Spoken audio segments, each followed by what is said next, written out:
Hey, thanks for being here tonight. Bulldogs Live with Coach Kirby Smart. Welcome back to the show. And our friends from Georgia Power are here tonight. Give yourselves a hand, folks. Let's hear from you. There we go. Getting all jacked up for the weekend. And, Coach, we need a lot of that on Saturday, I would imagine. We do. We need them loud and proud, just like that. If we could let all Georgia Power people into that stadium, we'd have no issues with crowd noise. Well, since you bring that up, there is this came out today, the UGA Athletic Association will be distributing 65,000 Pix Mob wristbands in the pregame at Sanford Stadium, and that's a giveaway that's powered by Georgia Power. How about that? Distribution will begin at 5:30 when the gates open on Saturday. The wristbands will be given out at gates 1, 2, 3, 4, 4A, 6, 7, 9, and 10. We'll have a quiz on that later. Fans are encouraged to be in their seats 25 minutes out from kickoff, since the illuminated wristbands will begin to be featured soon after that mark. So it's going to be a lot of color. The LED wristbands are synchronized to create colors and patterns in the crowd in real time through infrared light or radio frequency technology. Adam, that's not going to mess up our broadcast, is it? Okay, good. The wristbands are recyclable, on and on and on. But that sounds like that's a fun thing for Saturday night under the lights, Georgia and Alabama. Might be a different look for Sanford Stadium, so we look forward to that. Do they make any noise? This does not say. I don't think so. Well, that'll be up to the individuals, right? I like it. I want some with some sound. We need a lot of noise from 93,000 plus, and how many of you folks are going to be there providing some noise? There we go. That's a good crowd. Good crowd. Well, how have things been the last week? Been good. Been great. We got a little time to recover, and then back to work, and then back to recover, and then back to work. So the players had from Friday morning until Sunday night, really, and then we started up Monday and had good practices this week. We've got some players in the room tonight as well. We do have some players. We have some big players. Good to see you guys here. Would you concur with what Coach just said as far as how the practices have gone? And yes, they nod yes. We will agree. They know they went well this week. It's not hard to motivate guys when you get an opportunity to play in one of these matchups. I mean, these guys all played in big games here. It's what you come to Georgia for. So this is one of the biggest ones, and I know they're excited. You've got one conference game under your belt. Alabama has not played a conference game yet. Any thoughts on that? Just to have that one slobber knocker, if you will, that we've already gotten past us. Well, they played on the road, and they played a really good team in Florida State. So it's different than not having a road game at all or not having a tough game at all. I think they got an opportunity to go play in an opener, and sometimes you learn a lot about your team from that. And we both had the week off last week. So, what did you take away from that Tennessee game? What have you learned from your guys after that performance? Resilient as hell. Loved the game. Loved to play. They stayed together, and what was a tough deal. We didn't play our best, especially defensively early, and nobody ran, nobody panicked. That was part of the plan, to stick together and grow and get better, and they did that. They responded, and it was complimentary football in there. They had guys that the time the defense didn't play well, the offense really did, and then there was a little time in there where we had a couple turnovers and the defense went out and put the fire out, and they complemented each other really well, I thought.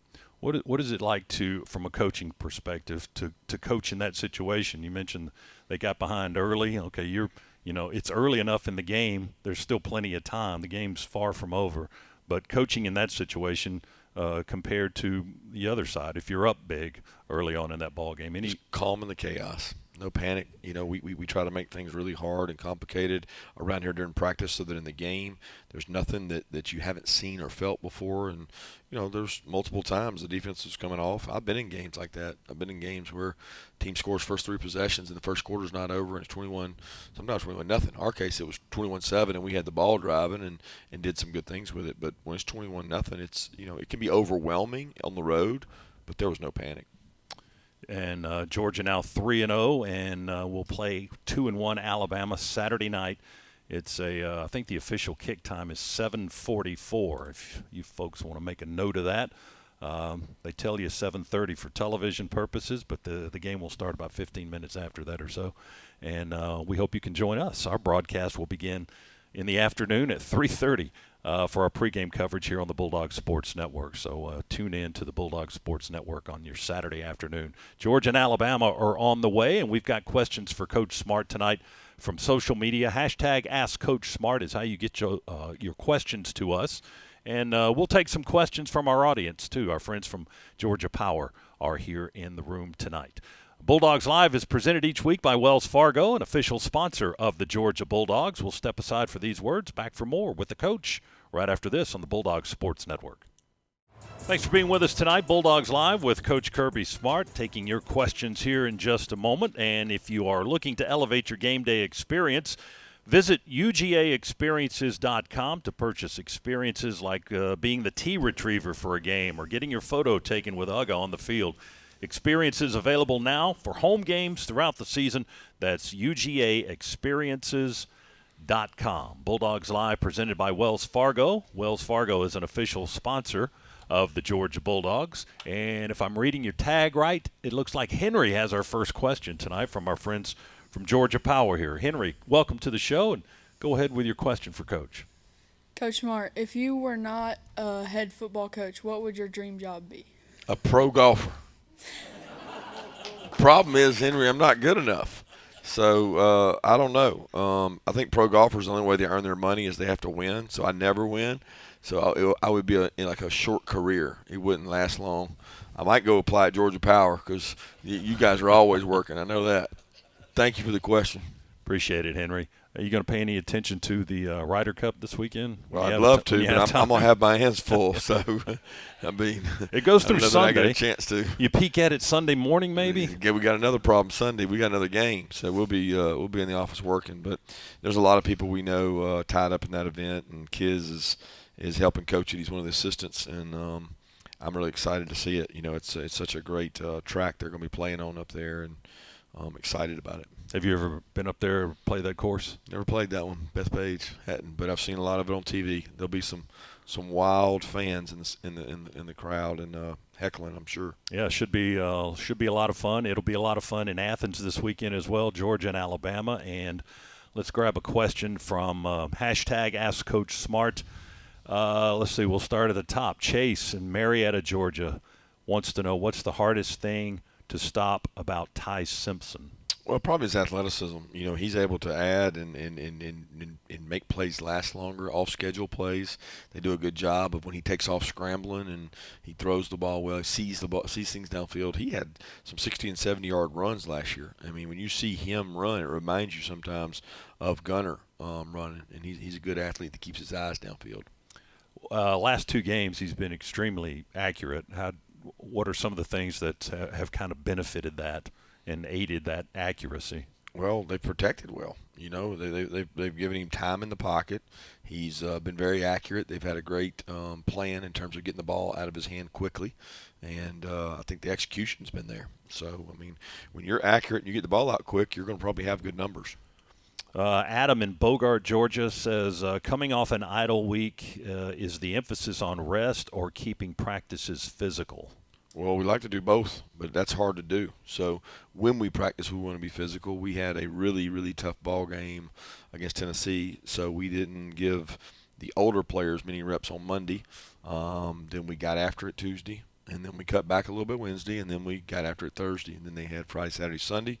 And then we've had good practices this week. You know, it's important that we go into the game physically tough and ready, but also rested.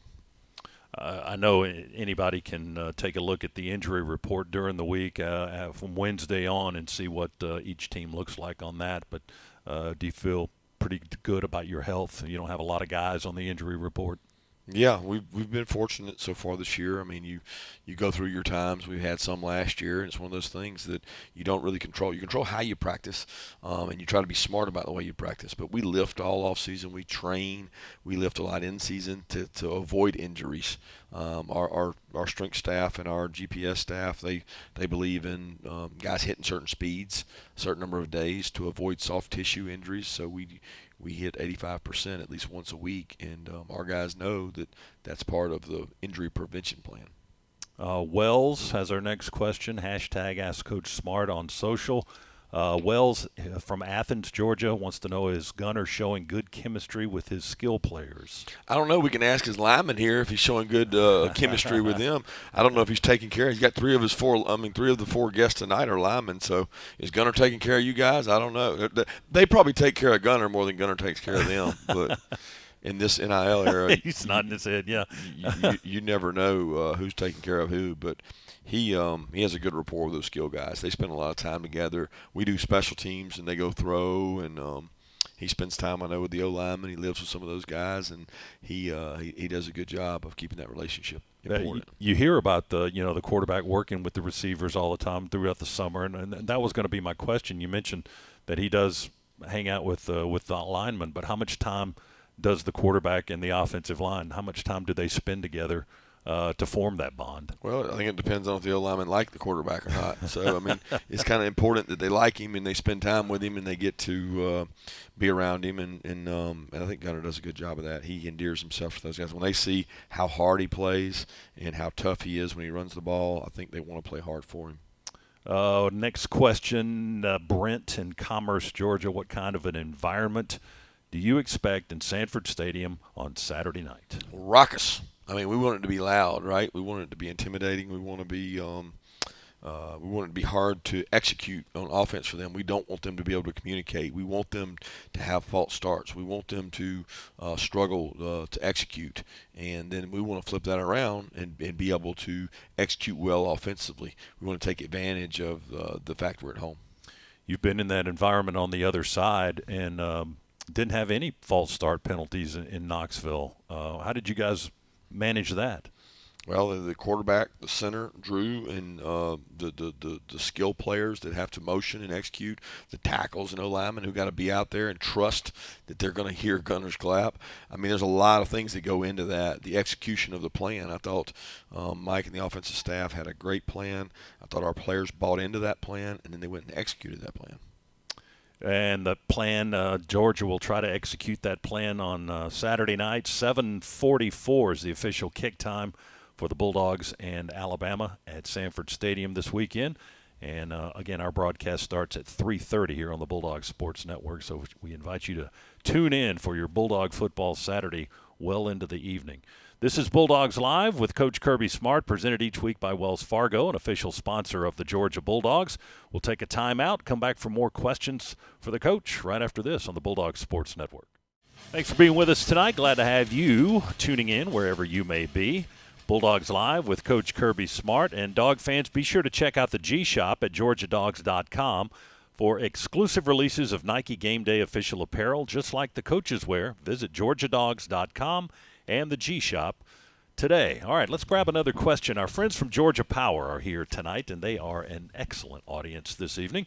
And this is Jennings. Hi, Jennings. Welcome to the show, and go ahead with your question. Coach Smart, what is your favorite sport between football and baseball? Oh, man. Football's definitely my favorite sport, but I do like baseball. You play baseball? Not right now. Not right now. You play football right now? Yes, sir. There you go. I like football in football season and baseball in baseball season. So I grew up playing both of those, and I really enjoyed playing both those sports. But football is more fun, I think, because it's less about your stats and all that stuff. It's more about your teammates, and I like the team atmosphere in football.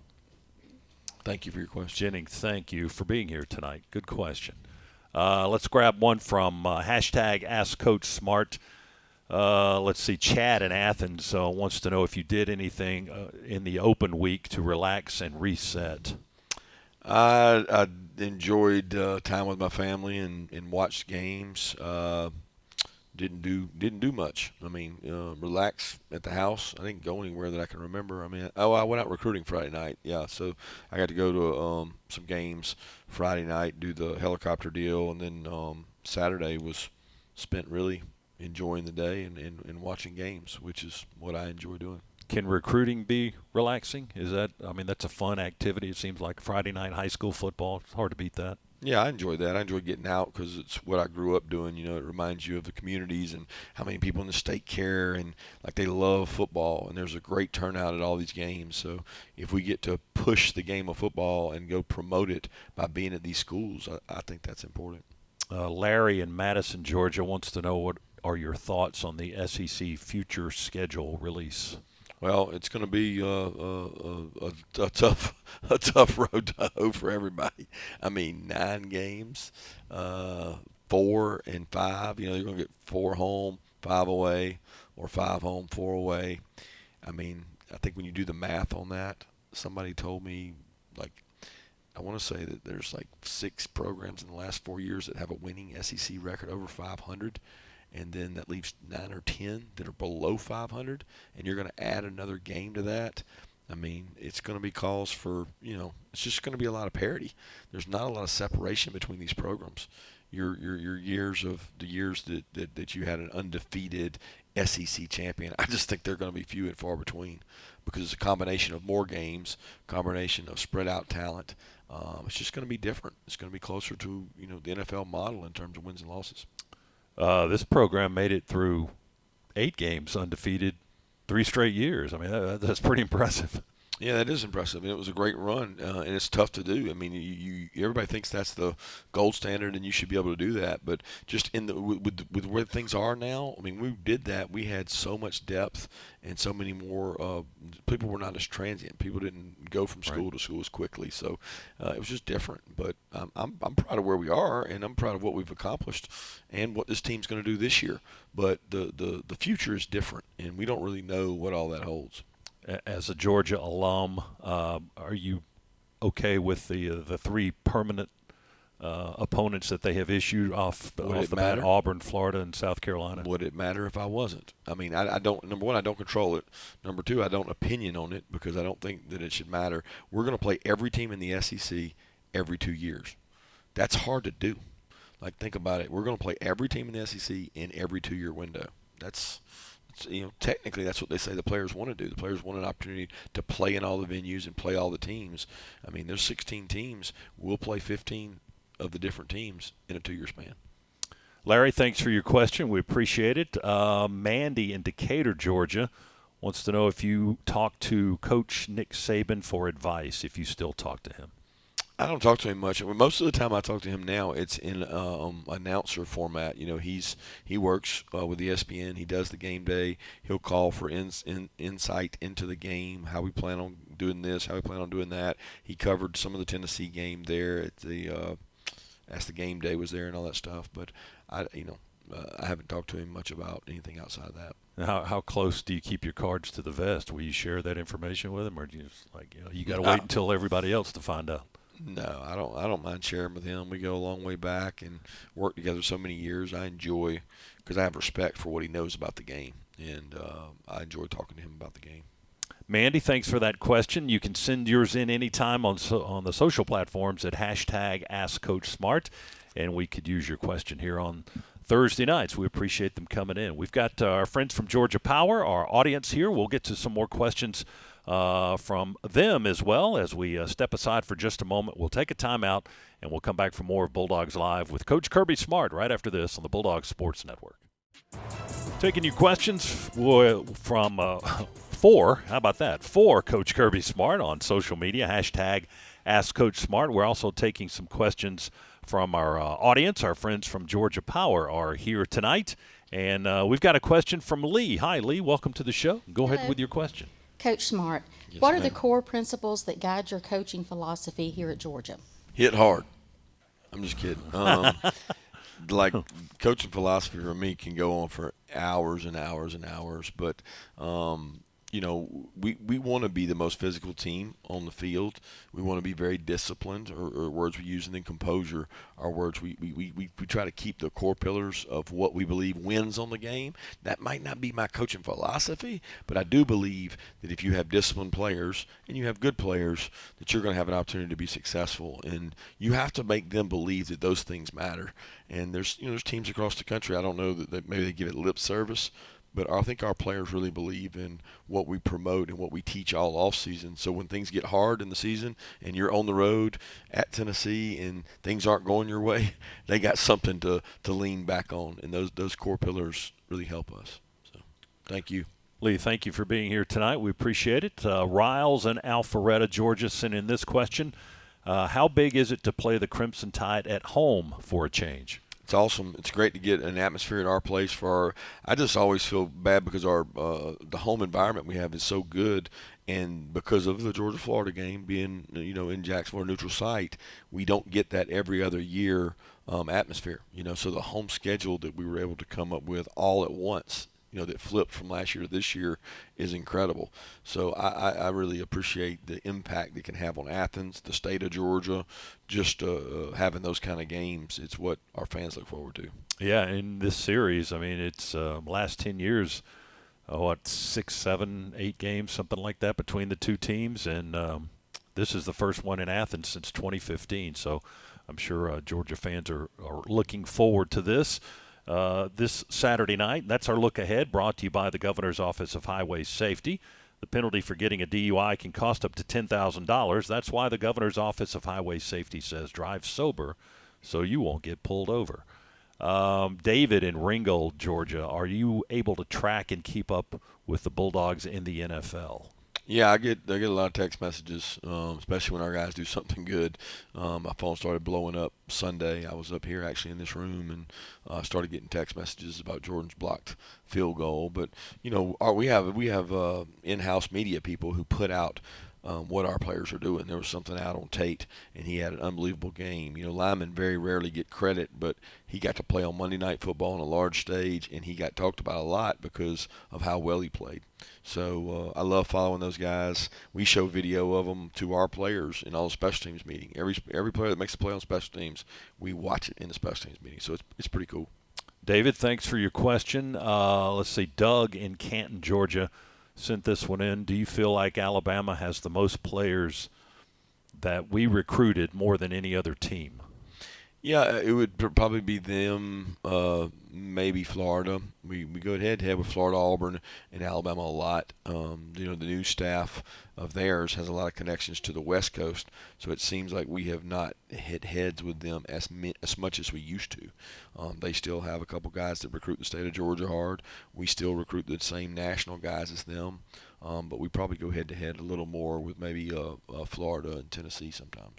What does recruiting nationally look like now compared to the old days when you for the most part, schools kind of stayed in their own area? But, with, as you mentioned earlier, guys moving around from place to place all the time, it's like the whole country is your landscape now. Well, yeah, they've got the opportunity to travel. So whether that's them traveling, their parents traveling, they want to go play on the largest stage. So a lot of the best players in the country attract to the SEC. They want to come to the SEC. There's 12 million viewers watching the Tennessee-Georgia game. So it attracts people from all walks of life that want to come play in our conference and play in the best against the best. And, who can blame them? So recruiting-wise, it allows you to recruit the entire country. Branch in Athens wants to know who you would say is the toughest player on our defense. Oh, wow. How about that? We got toughest question. Man, I don't know. It's like I'm glad it wasn't an offense because we got 3 offensive players in here. I don't know that I can pick one on defense. I would usually say the guy that's been in our program the longest, which on offense would probably be Micah, who's in the audience tonight. But I don't, Gunner's pretty tough on offense. But you want to know defensively? I don't know. Who is it, CJ? I turned that question around on you. I don't. That's right. We're all tough. Yeah, that's a good answer. That's probably true. I mean, there's. You just seem so young. I was start thinking about 4th-year seniors and Dalen Everett, who's been around here and played in a lot of games. C. Mill's been in our place and played in a lot of games. Been through some tough injuries too. Jordan Hall, man, he's overcome some really, really tough injuries to get a rod put in your leg. Then 2 weeks later, you got to find out you get another rod put in the other leg to overcome that. That's tough, and he's overcome it. So a lot of respect for all those guys because if they're in our program, they're tough. What's some of the definition of that word when somebody asks you that? other than recovering from injuries and things you just pointed out, what else goes into a guy being a tough player? Well, being able to overcome adversity, man. Be able to push through when things aren't going your way. There's physical toughness and there's mental toughness, and you got to have both here because we're not going to run from physical toughness. We don't shy away from contact. We make things hard intentionally, but we also make things challenging mentally because you're taxed all off season. You're taxed during the season, and you to survive our schedule, it has to be that way. You can't go out there and play the schedule we play and make it soft. The offensive guys that are in the room here, shout out who y'all think is the toughest defensive guy. You face them every day in practice. Yeah. You got any thoughts on that? What you got, Michael? I'm not going to say it publicly. The radio can't hear it. Y'all listen to the radio anyway. Y'all on y'all's phones. Who do you say? Oh, yeah, he said C-Mill. Who you think Monroe on defense? Yeah, Gabe. Gabe Harris? Gabe's a good one. Okay. Drew, who you got, Drew? Yeah, that's right. He's playing the game right there. He gave his They're boy a sitting next shout-out. to each other at tables. All right. That's some tough dudes. All right. Thanks, guys, for doing that. I appreciate that. And Branch, we appreciate the question that you sent in. You can send them in anytime for the coach on social media. Hashtag AskCoachSmart is how you get them to us. We'll step aside for another timeout here. Come back for more of your questions for the coach right after this on the Bulldogs Sports Network. Bulldogs Live is presented each week by Wells Fargo. Wells Fargo is an official sponsor of the Georgia Bulldogs. And Georgia fans, if you want to do an NIL deal with a dog, you can go to georgiadogs.com/NIL. You can connect with a student athlete on a sponsorship, a commercial, an appearance, an autograph session, and more. georgiadogs.com/NIL is the way you do that.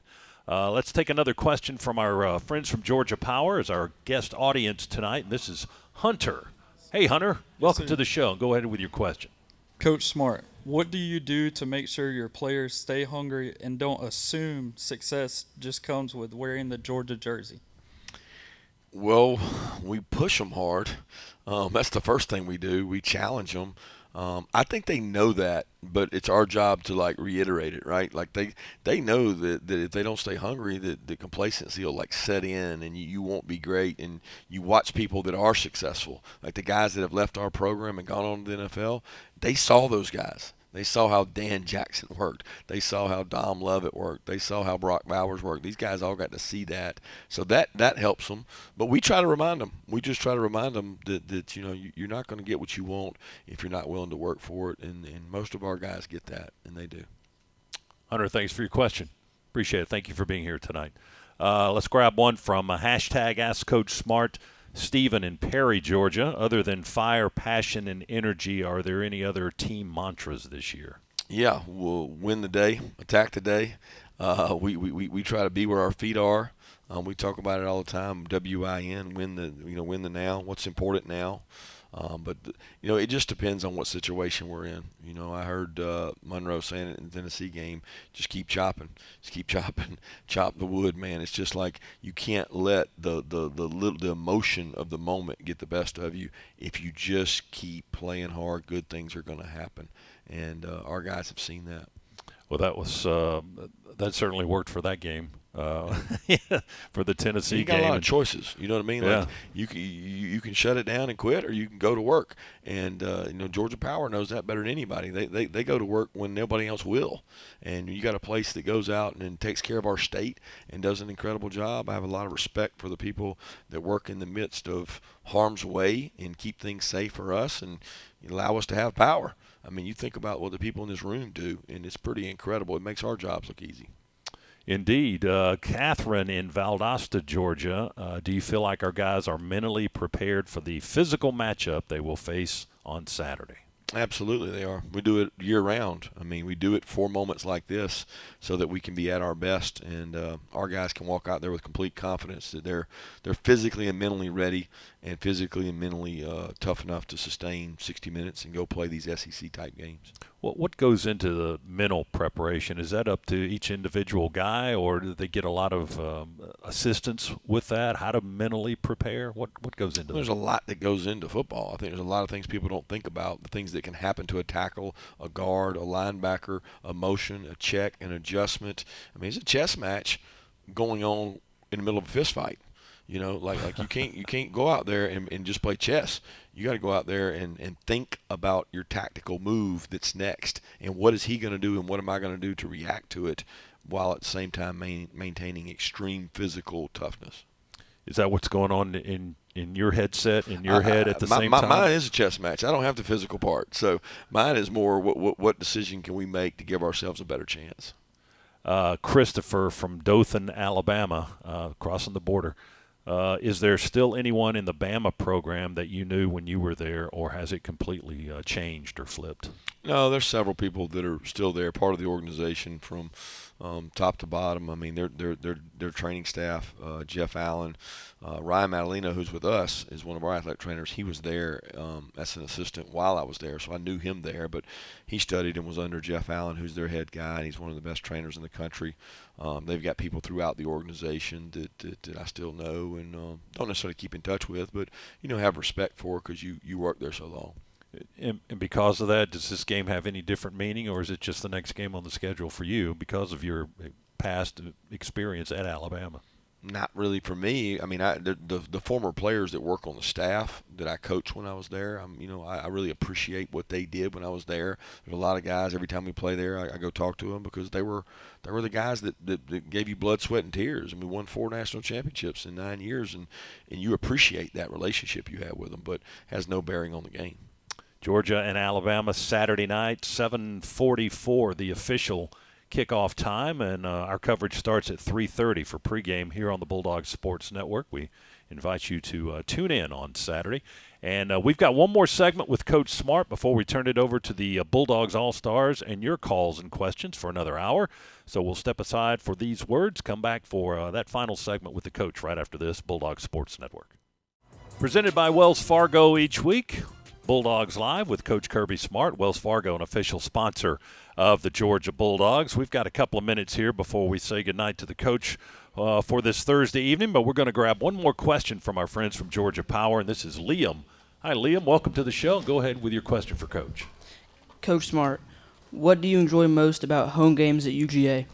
Man, probably the fourth quarter lights is my favorite part, especially at the night game. We don't get the night game all the time, but I like the atmosphere in there. I like the dog walk, the tradition of going down and seeing the people who come out early to honor the players and cheer for them. That's probably my favorite part. That and coming out of the tunnel, and going on the field, it's always awesome to come out to a packed stadium.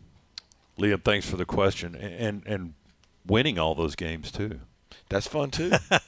That's been a bunch of them. That's the hard part, but I love the traditions we have. We've got about a minute or so. I'll just throw it open to you and let you tell us about what you expect from the game this weekend and what that whole experience is going to look like. Well, it's an opportunity. You get to play a premier program at home at night. It's the SEC. We were talking about it. It's a bunch of the players earlier in the week. And the funny thing is there's going to be another big game the next week. And there's going to be another big game the next week. They're all big in the SEC. It's just the way it is. And that's actually a good thing. So I know it's about this game. But so much of our season is not about just this game. It's about being able to see past this game. Either team, win or lose, is still not completely out of it. You got to keep your head up. You got to keep your head on straight. And we got to play well in this game. They got a good football team. But I fully expect our guys to go out and play the Georgia way. What time will your day start on Saturday? I don't know yet. Probably, I got relatives at the house, and wife will have me up doing something early probably.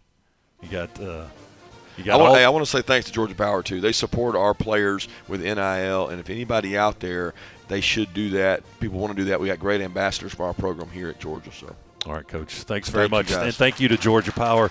Hey, good luck this weekend. We'll see you. Go Dogs.